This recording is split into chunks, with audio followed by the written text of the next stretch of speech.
When I left my house here, the side of Absand was all on fire there, and I got my car out of here because it was kind of raining hot embers, and the police were telling us kind of, get the hell out. And at that point I didn't know, and then I ended up going north, and by the time I came back south and realized that I wasn't going to make it north, or that it wouldn't be advisable, I drove by on the highway. I saw my house and my aunt's house in flames, but I'd got a call from my cousins an hour and a half before that they knew that their house was up already.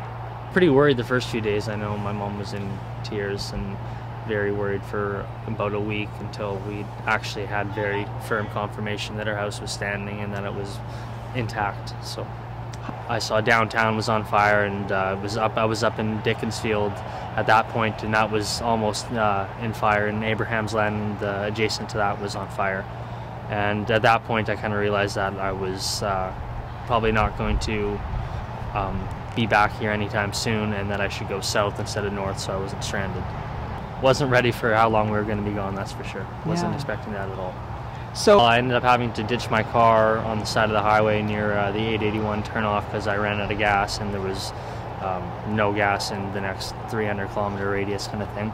And ended up getting picked up by my stepdad, who was caring for my aunt, who I had to pick up out of the hospital, and so he was a little bit further behind me. But I ended up getting picked up by him an hour later on the side of the highway, and then came back for my car a week later. Around 5, 6 o'clock when I was passing by on the highway, it was still burning. So first thing I thought went through my mind is, holy F, I hope they grabbed their cats, because that was the first thing. They had 2 little kittens, so that was the first thing that crossed my mind. And I mean, other than that, it was just kind of wow.